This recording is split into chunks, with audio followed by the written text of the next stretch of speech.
교재 72쪽을 읽겠습니다. 나라가 안정되자 다윗은 이스라엘 전역의 인구조사를 실시합니다. 성경은 이 일을 사탄이 충동하였다고 기록합니다. 인구조사를 명받은 요압은 그러나 다윗에게 이 일을 하지 말자고 간언합니다. 하지만 다윗은 인구조사를 당장 실시하라고 재촉하여 결국 요압은 이스라엘 전역을 돌며 칼을 뺄 만한 자를 모두 계수했고 레위 지파와 베냐민 지파만은 일부러 계수하지 않았습니다. 하나님은 선견자 갓을 보내어 다윗을 책망합니다. 하나님의 나라가 아닌 나의 왕국 건설이라는 권력욕에 눈이 멀어 그만 다윗은 큰 죄를 범하고 만 것입니다. 다윗은 이 일을 뉘우쳤지만 그 벌로 이스라엘의 전염병이 돌아 7만 명에 달하는 무고한 백성들이 결국 죽게 됩니다. 교재에서 설명하고 있듯이 하나님을 향한 뜨거운 열정과 또 열심을 지녔던 다윗도 하나님 앞에서 큰 실수를 저지르게 됩니다. 이스라엘의 인구를 조사하도록 명령한 것입니다. 이 실수의 결과는 아주 참담했습니다. 결국 하나님의 심판을 받아 7만 명의 사람들이 죽게 됩니다. 그러나 우리 하나님은 그럼에도 불구하고 용서하여 주시고 또 새로운 기회를 허락하십니다. 이러한 21장의 내용을 통하여서 오늘 우리에게 주시는 기도의 제목 3가지를 함께 나누도록 하겠습니다. 첫 번째로 우리가 기도할 제목은 항상 우리 마음의 동기를 점검하게 하소서라고 기도하시기 바랍니다. 내 마음의 동기를 점검하게 하소서입니다. 우리 21장 1절 말씀을 함께 읽어보겠습니다. 함께 읽습니다. 시작. 사탄이 일어나 이스라엘을 대적하고 다윗을 충동하여 이스라엘을 계수하게 하니라. 이 1절 말씀은 다윗이 행한 이스라엘 인구조사가 왜 악한 일인지를 우리에게 알려주고 있습니다. 다윗이 이스라엘의 인구조사를 한 것은 사탄에게서 비롯되었기에 악한 것입니다. 인구조사야 얼마든지 할 수 있습니다. 하지만 그 동기가 사탄이 충동하여 교만함과 악함에서 시작되었기에 이 일은 악한 일이 되는 것입니다. 우리가 믿는 하나님은 결과만 보시는 하나님이 아니십니다. 모든 일의 시작을 보시고 또 그 모든 일의 과정을 살피시는 하나님이십니다. 또 그 하나님은 우리의 마음을 감찰하시면서 우리가 어떤 마음에 기인하여 말하고 행동하고 선택하는지를 다 살펴보고 계십니다. 이처럼 우리의 마음을 다 알고 계신 하나님이 계심에도 불구하고 우리는 우리의 욕심과 또 욕망에서 비롯된 일들을 상당히 그럴듯한 이유로 포장하여서 명분으로 내놓습니다. 내가 이러한 선택과 결정을 하는 이유, 또 내가 지금 이 일을 하는 명분에 대해서 주로 하나님의 뜻이다. 이것이 하나님이 내게 주신 하나님의 마음이다 라고 언급하면서 그럴듯하게 포장합니다. 하지만 가만히 내 마음의 동기를 따지고 보면 결국에는 내 욕심과 내 욕망에서 비롯된 경우가 허다합니다. 스스로 여기에 속을 수도 있습니다. 그리고 사람들도 속일 수 있습니다. 저 사람은 정말 좋은 뜻으로 좋은 명분으로 저런 일을 하는구나. 그러나 우리의 마음을 다 알고 계시는 하나님만큼은 우리가 결코 속일 수가 없습니다. 명분이 그럴듯하다고 해서 결코 모든 일이 다 합당하고 타당한 것이 아닙니다. 유혹이라고 하는 것은 항상 그럴듯하고 그럴싸한 모습으로 우리에게 다가오고 있습니다.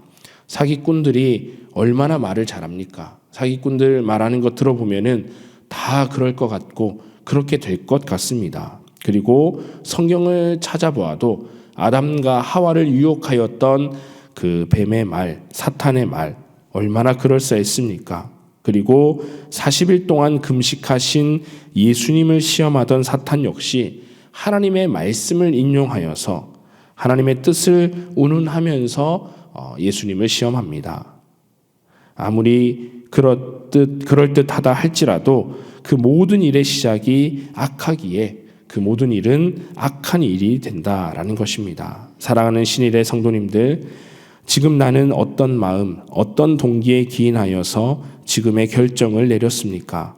또 어떠한 동기를 가지고 열심을 내고 있습니까? 하나님은 다 알고 계십니다. 사탄에게 그리고 스스로에게 속지 마시기 바랍니다.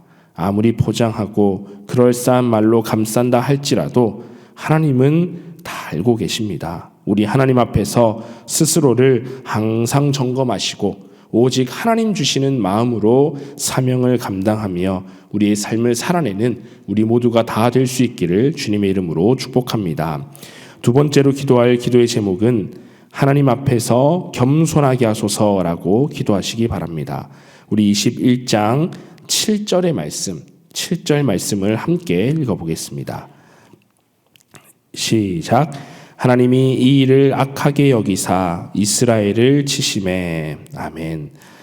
제가 어린 시절에 성경을 읽으면서 가장 이해가 안 됐던 부분이 바로 오늘의 본문 내용이었습니다.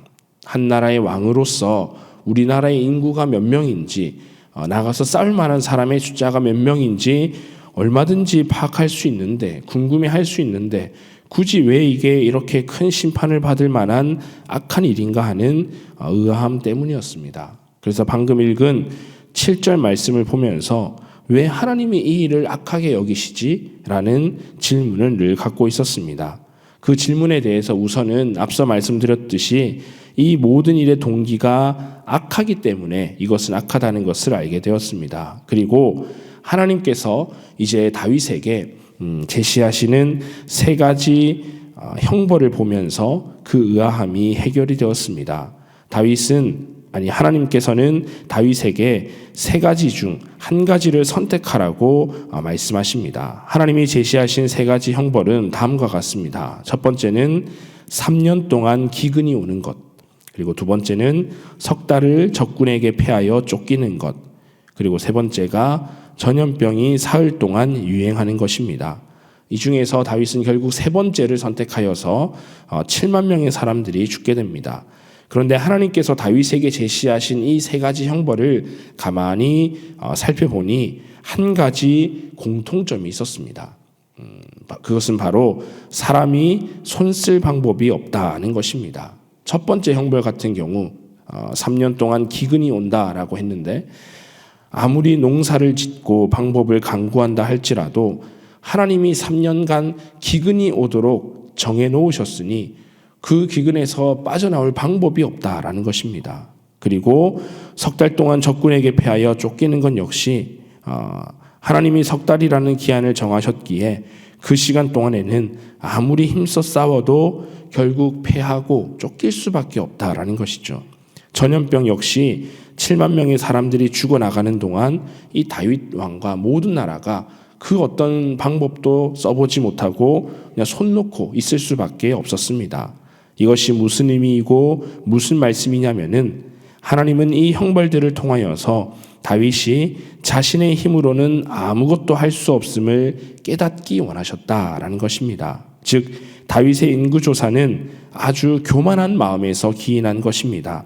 내가 왕으로서 나라를 너무 잘 다스렸기 때문에, 내가 전쟁에 나가서 싸움에 이겼기 때문에, 내가 전략을 너무나 잘 세웠기 때문에, 내가 좋은 정책으로 백성들을 기쁘게 했기 때문에 나라가 이만큼 강해지고 이만큼 성장하였다라고, 내가 이만큼 해내었다라고 자부하는 마음, 그 자신하는 마음이 교만으로 이어졌고 이러한 죄를 저지르게 되었는데, 하나님께서는 이 모든 형벌을 내리심으로써 다윗이 내 힘으로 할 수 있는 것은 아무것도 없구나, 하나님의 그 강력하신 힘 앞에 내가 할 수 있는 것이라곤 그저 엎드리는 것밖에 없구나를 깨닫기를 원하셨다라는 것입니다. 사랑하는 신일의 성도님들, 이 땅의 모든 것을 이루시는 분은 우리 하나님이십니다. 혹 내가 했다, 내가 이만큼 했다라는 교만의 마음이 싹트고 계신다면 하나님의 더 크고 더 위대하심 앞에서 겸손히 엎드리시기를 간절히 바랍니다. 우리 마음에 교만한 마음이 사라지고 오직 하나님 앞에 겸손한 모습으로 살아내기를 기도하는 우리 모든 성도님들 되시기를 주님의 이름으로 축복합니다. 세 번째 기도의 제목은 예배에 성공하게 하소서라고 기도하시기 바랍니다. 우리 21장 18절의 말씀을 함께 읽겠습니다. 우리 18절 말씀 읽습니다. 시작.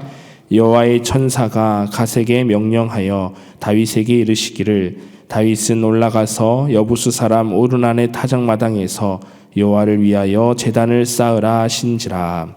아멘. 하나님께서는 지금 일어나고 있는 이 모든 일의 해결책으로 다윗이 범죄한 것, 그리고 이스라엘 땅에 있는 전염병을 멈추는 방법으로 제단을 쌓으라고 명령하십니다. 즉 하나님께 예배하라는 명령을 내리고 계신다라는 것이죠. 예배라고 하는 것은 내 삶의 주인이 하나님이심을 인정하는 행위입니다. 즉 잘못된 동기에서 비롯하여 교만한 마음으로 범죄한 이 모든 상황을 정리하는 방법은 다시 하나님을 예배하며 모든 삶의 주권이 하나님께 있음을 인정하는 것입니다. 다윗이 제단을 쌓았더니 모든 문제가 해결되고 다윗의 실수도 용서받을 수 있었습니다.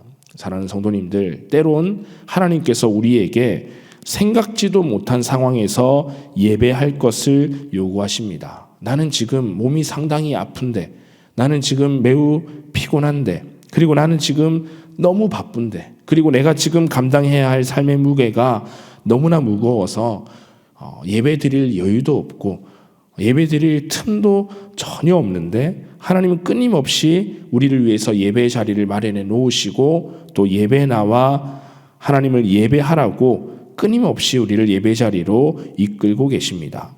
왜 그렇겠습니까? 우리가 지금 겪고 있는 아픔과 피곤과 또 우리의 어깨를 짓누르는 그 삶의 무게를 이겨낼 수 있는 방법이 오직 예배에 있기 때문에 하나님께서는 우리에게 아주 귀한 해결책을 항상 열어놔 주시고 그 해결의 방법으로 우리를 이끌고 인도하고 계신다라는 것입니다.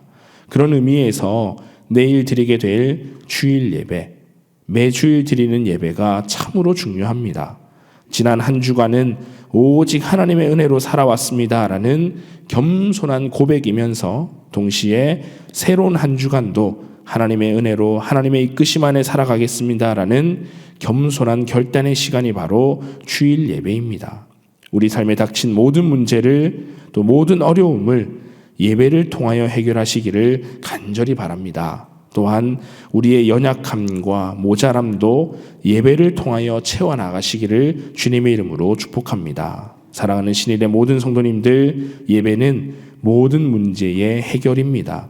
예배는 모든 회복의 시작입니다. 어떤 상황 속에서도 제단을 쌓는 삶, 즉 하나님을 예배하는 일에 성공하시는 우리 신일의 모든 성도님들 되시기를 주님의 이름으로 축복합니다. 이제 우리 함께 마음을 모아 하나님 앞에 기도하겠습니다. 오늘 말씀드린 세 가지 기도의 제목, 항상 우리의 마음을, 우리의 동기를 점검하게 하소서라고 기도하시고 하나님 앞에서 늘 겸손하며 또 하나님 앞에서 항상 예배하는 삶을 살아가게 하소서라고 간절하게 기도하신 이후에 우리가 가지고 온 각자의 기도 제목으로 이어서 기도하도록 하겠습니다. 우리 함께 기도하겠습니다. 주여 믿습니다. 주여 믿습니다. 주여 믿습니다.